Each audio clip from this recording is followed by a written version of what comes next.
Can everyone please join me in welcoming Ben?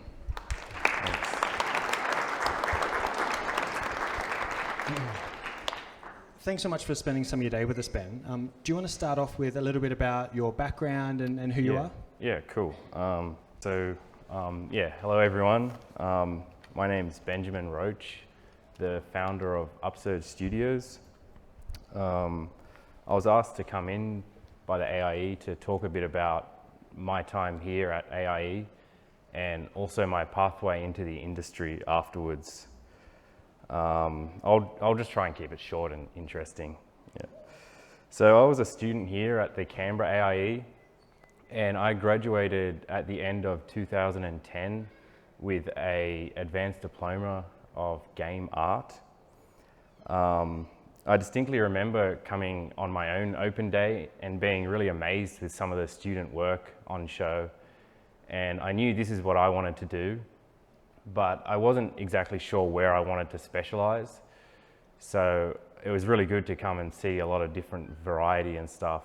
It was also good because during the advanced diploma course, I got a chance to try a lot of different things and try and find what I wanted to do and what I wanted to specialize in. And towards the end, when they have the end of year final group assessment, everyone gets a chance to properly specialize in what they want to do, which is really cool.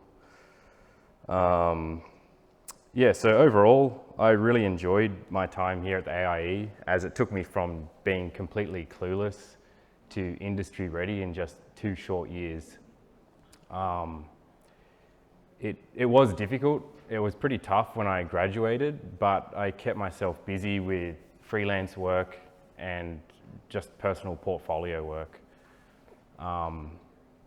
Having always been interested in Japan, I decided one day to move there with a working holiday visa, and I managed to land a small job, entry-level job in a small outsourcing studio, which was my first proper job.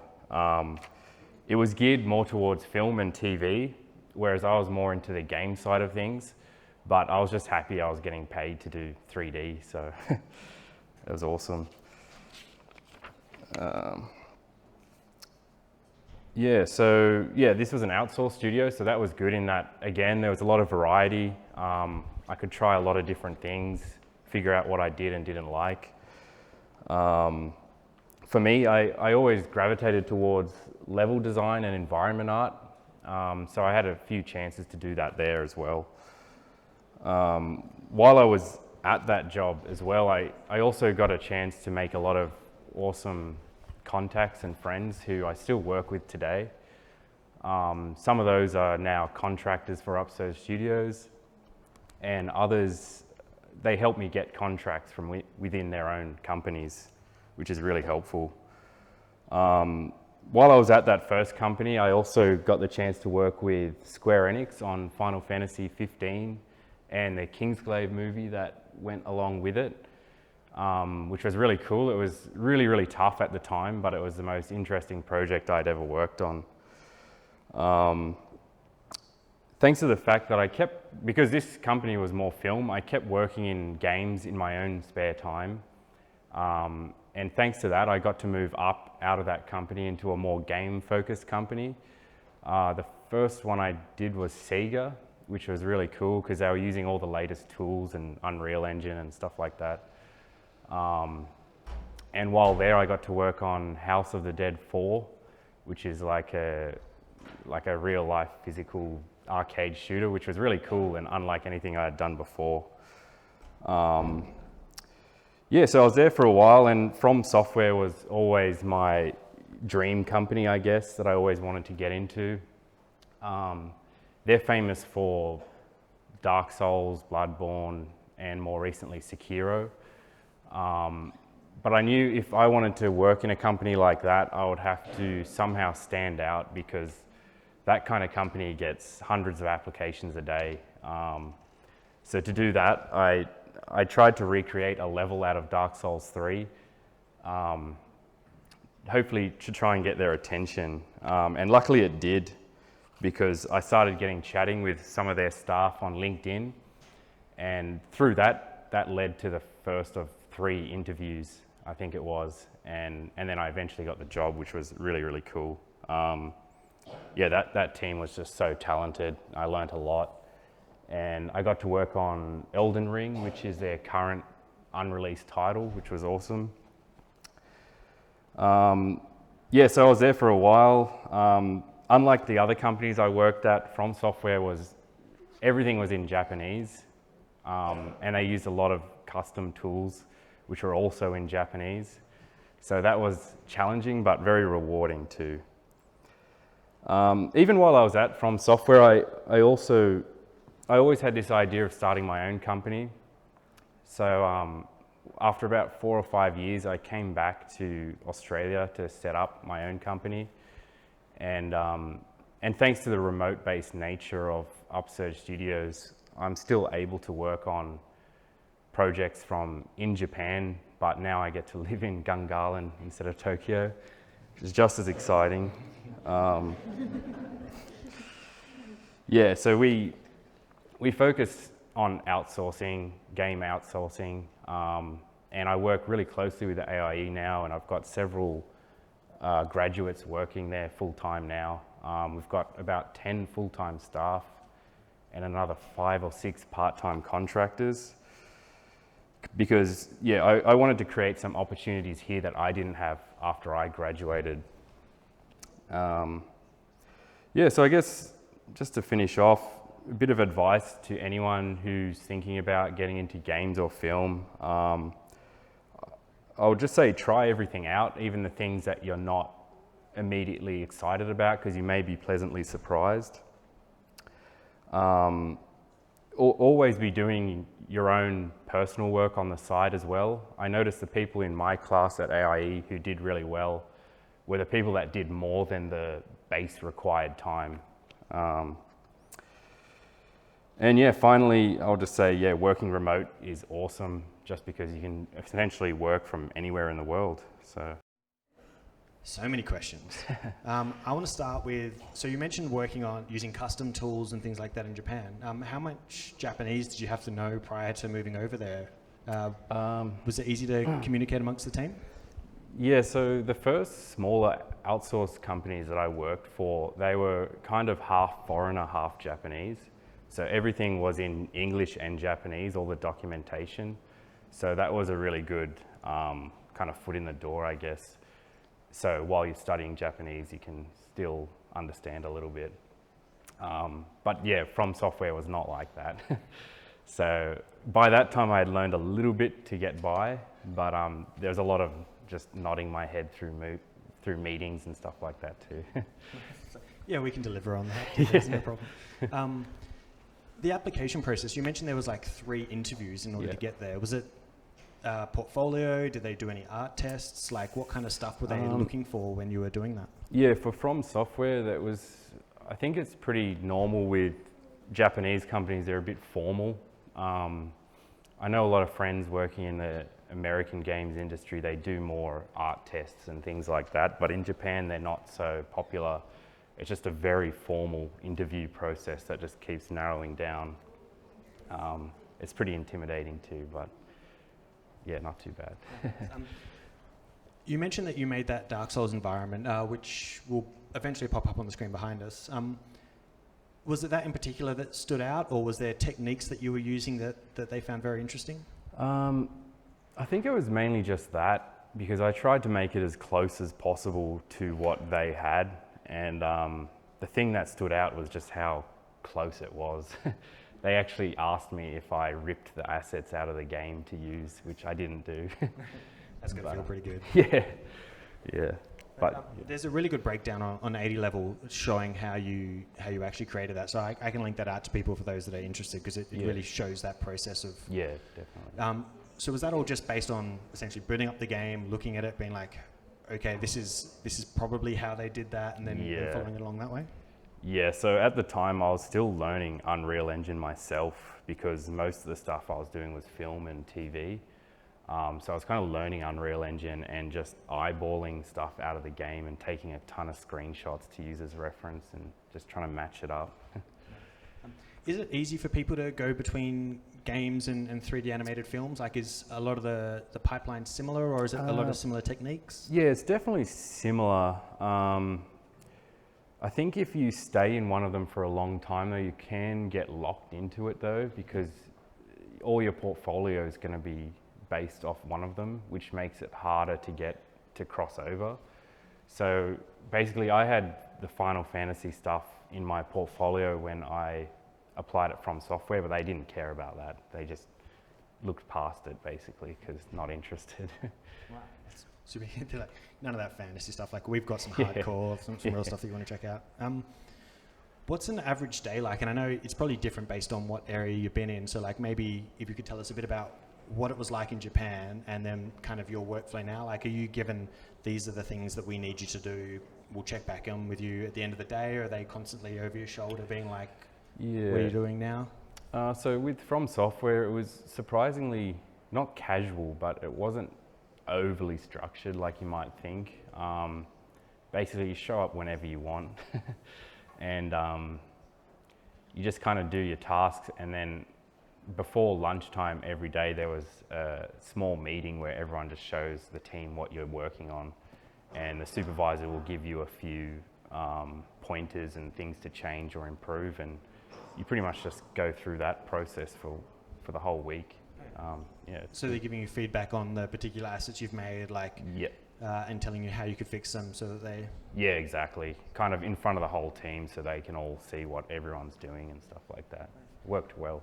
Is it challenging trying to make your artwork look like everyone else's, if that makes sense? So that when you're at a studio, rather than being like, here's a classic Ben Roach, it's like, it feels like it's all part of a coherent environment? Yeah, so I think for Dark Souls and stuff like that, it's a very fixed art style. So you definitely have to go for that, but it's really well supported in that everyone will get concept art for everything. So they never just say make a vase. It'll be like make this with these cracks here and this moss here, and so that sort of thing helps tie it together, I think.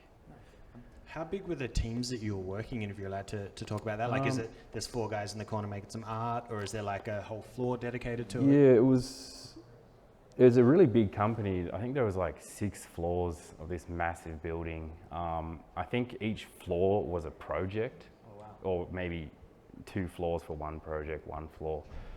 So on that floor, it'll have environment artists, character artists, animators, programmers. And then in your corner of that floor will be your team. So my team had about 6 people in it. And then there was another environment team that was more focused on the open world stuff. That was probably another 6 people, I think, yeah. And are you allowed to just stroll around the office finding out what everyone's working on? Like, is people from the Sekiro team coming in being like, what's floor 6 up to? Yeah. And just like spoil everything? Yeah, they actually, it's weird, they don't like you to do that. They don't like you to know about other projects, but my whole time there, a guy sitting in front of me was working on Sekiro, so I was just watching his screen half the time. But they don't encourage that. No. Yeah. Happy to report you were very good, despite multiple requests from me about what you were working on while you were working on it. You didn't. Is it tough to not really be able to share with people the things that you're working on, and you can just be like, it's cool, but that's all I can tell you? Yeah. That always sucks. Like, because you're really happy with the work you're doing, and people have been working on that for years without ever showing it. So that's always one of the sort of frustrating things with this industry, is that the stuff you're working on, you won't be able to show for another 2-3 years after it's finished. So it's frustrating, but doable. When you're out in industry and you've finished your training through the amazing AIEE, how do you make sure that your skills stay relevant, so that way, rather than coming back and doing a course with us, like, how are you making sure that you're using the latest techniques and things like that? Yeah, I think for me, part of that was just that I was very passionate in it. So if there was a new tool, like I remember Substance Designer came out, it was all the rage. So I would look into that myself and play around with it. But if you get a company that uses those tools, that would be really good, because you'll just be learning it on a daily basis. And some companies in Japan use really old style tools and techniques, but gradually they're catching on to all the latest software and stuff. So it's getting better, I think, yeah. What makes someone a good game artist? Like, is there a skill set that's handy, or is it that want to constantly learn how to do things better? Yeah, I guess there's a lot of different things. For me, like, there's a lot of talented artists out there, but there's not that many people that are very punctual. So you get a lot of people that are really talented, but they don't communicate and they don't show up on time and stuff like that, which really, it's really disappointing, I think. But if you can be one of those people that's just really simply punctual and you enjoy doing what you do, that's like a really rare find. It's awesome, yeah. Cool. Nice. So yeah, just doing those things which we would assume are common, but sometimes that helps you stand out amongst a bunch of people. Definitely, yeah, for sure. Cool.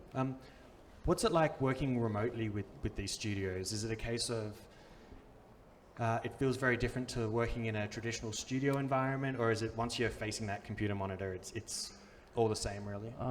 Yeah, it's definitely different, especially because now when I'm doing remote work, it's usually overseas clients, so a lot from the US and that, so there's a time zone thing.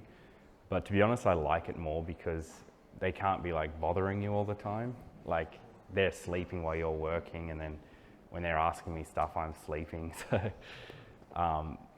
it's good, I think, yeah. What's an area that you think not too many people are thinking about in the industry? I'd say we'll focus on the art, but like, they're the positions that you think might get hired the most, or something that isn't the main draw, but is a really good entry point for artists to get into? Yeah, I guess it's all different with different companies. One thing I'm noticing that's in really high demand, I guess, is technical art. So people who are good with creating shaders and material networks and stuff like that, they seem really high in demand, but there doesn't seem to be a lot of them. So they always get paid really well. So definitely recommend something like that. Technical art's the way to go. Yeah. When you're in a studio surrounded by people who might have been there for a decade or more, do they expect you just to be able to work on your own? Are you ever able to tap on someone's shoulders and say, I'm having a hard time with this bit? Yeah, for sure. How to get that help? Yeah, like FromSoftware, there was people that have been there for 15 or more years. But they're always happy, like they know that you might be more of an entry-level person, so that they keep an eye on you. And whenever I was stuck or something, I just go ask him, like, what should I do now? How can I improve this? And yeah, that was always fine. I'm going to keep throwing a few more questions. In 2 or 3 or so, I'll start throwing it out there. So if you have any, start thinking of them now. Outside of, can you please show us gameplay of the Elden Ring? Because we're saving that for once the camera's turned. No, there's going to be none of that. Did you have any habits when you were a student that you wish you may have gotten rid of a little bit sooner? Or like things that you think classic mistakes students will make that it's handy for people who haven't started yet to think about? Yeah, nothing really stands out. I mean, when you're a student, you're still learning a lot. One thing I wish I did more was, before applying for jobs, I think it's best to flush out all your student work from your portfolio and replace it with more current stuff. Because when people apply to big companies with a lot of student work, it's very apparent. So I'd just recommend, as soon as graduating finishes, to work on stuff yourself and basically replace all that student work eventually. Yeah, so don't just be happy with the folio that you made while you were a student. Use those skills to actually keep making things. So that, is it important once you've completed the course, not just to be like, I've done my course, I've got my qualification? Definitely. You should be working on stuff all the time? Definitely, yeah. And it's not just school, like even after a while, like now I've got to update. Like, you don't want people to check and see the last thing you made was 2 years ago or something like that. Mm-hmm. People want to know what you're like now, kind of. Nice. So always updating, I think. Cool. On your art station, you mentioned you're a level designer as well. What's a big difference, I guess, between like a just game artist and a level designer? Or is there a lot of crossover? Yeah, they definitely mix a lot. Level design is more creating the actual, it has more impact with the gameplay because it's like where you get people to go and where you put difficult challenges or boxes of treasure or whatever. Whereas environment art or game art is a bit more like creating the actual assets themselves. So most companies that does cross over a lot, but some people sort of steer whichever interests them, I think. I guess when you're on the other end now, so rather than applying for positions, when you're looking at people to bring on to help you with projects, what's things you're looking for outside of punctuality and things like that? Like, is there the things that can make someone stand out a bit more than other people? Yeah, for me, I like specialization. So not so much like generalists, I guess, but it probably depends on the company. I'm very small, so I'm looking, and it's remote, so I'll get a project making military tanks. So I'll go out and look for people that are good at making military tanks. Mm-hmm. So it's just that people that do one thing really, really well, I think is really good. Cool. Yeah. So on a portfolio, would you expect someone to be able to just show a lot of that, or should someone say, well, here's some environment stuff I've done, here's some character stuff, or is it more a case of have all that on the art station, but if you're maybe applying to a position? Yeah, definitely tailor it, I think, if the position lets you know what it is. But again, some other companies, especially smaller indie companies in Australia, I think they generally do like generalists too. But for more like AAA stuff, I think it's more like focused specialists. So it depends where you want to go as well. There's no right or wrong way, I don't think. Yeah. Working on projects that you've been a fan of for a long time, I'm sure there'll be people out there who like might be a fan of a series and then want to finally like be the one that might fix that one thing that's been irking them. Yeah. Working on a game that you've been a fan of, was there insights that you were getting into the game that you didn't realize at the time, or was there other things that you're like, I totally understand why this is a thing now? Yeah, for sure. Like, it's really interesting being able to see it from that side. Like for me, like all the fake backdrops and things like that, that you never get to see behind, and also the amount of reused assets, like the Ivy in Bloodborne is still in Dark Souls 3 and stuff like that, and probably Elden Ring as well. Like, you probably wouldn't notice that playing the game, but yeah, they become more apparent when you're actually working on it. Yeah, just seeing cool little tricks and things like that. Yeah. Any other questions that might have popped up? Yep. When developing projects which are somewhat based on previous projects with a formula that work, how would you go about developing complementary mechanics to create new life in those new projects that you're creating? Cool. So we might just try repeating that for people at the back. So when working on projects that are similar-ish to other projects that you've worked on, how do you create complementary? Yeah, new mechanics that new mechanics life without ruining the old stuff. Cool. Oh, okay. Yeah, I guess for me, like what I was working on is similar to Dark Souls, I guess.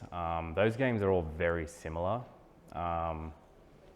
but they try to, I don't know, yeah, I can't really say much about Elden Ring, unfortunately, but you'll see if you play that game, it has a lot of similarities, but a lot of things that have been added in that were never in Bloodborne or Dark Souls or anything like that. For things like game mechanics, that's probably more a level design type, a game designer type thing, which I was not as involved with myself. But yeah, I just wish I could talk more about Elden Ring, because that would make a lot more sense. Yeah, that's cool. We'll just blur out your mouth and I'll just make up rumors and we'll then release it out on the internet. Cool. Yeah, trying not to get you in trouble with questions, but is working on projects like that, how do you deal with fan expectations in that you know that there's some big names attached to it? Does that weigh on you at all when you're working on these projects, or are you mainly just focused on, no, I want to make this part as good as I can? Yeah, it definitely does. Like the George R.R. Martin thing, like I knew about that ages ago and I just thought that was awesome. But he's more involved with the writing of the lore and stuff like that, which again I wasn't very directly connected to that. But yeah, I just thought it was cool. Yeah. But he didn't pop in and Nah. peek over your shoulder and quickly take over 3D Studio Max or anything. No, nothing like that. No. Good to know. Probably have time for one more question, or I can throw it out there if anyone has it. No, cool. I guess any parting tips that you'd want to have for students? Like you've mentioned, continually working hard. The stuff they make in the course isn't the only thing they should be producing. How do they essentially take that step from becoming someone who's listening to you say cool stuff to eventually replacing you and being the one sitting up here sharing cool information? Yeah, I guess the biggest thing is just to do what you're passionate about. Like I've always just done level design, environment art, just because I was passionate about it. And if you do something you're passionate about, everything just sort of falls into place like effortlessly. So as long as you, like it goes back to, like at AIEE you got to try a lot of different things, which is really cool, like animation, character modeling, environment. So that's really good, but then towards the end try and find something that really excites you and just stick with that and it'll just work out, I think. Yeah. Nice. Cool. Thanks so much for joining us for today's open day. Yeah, thanks.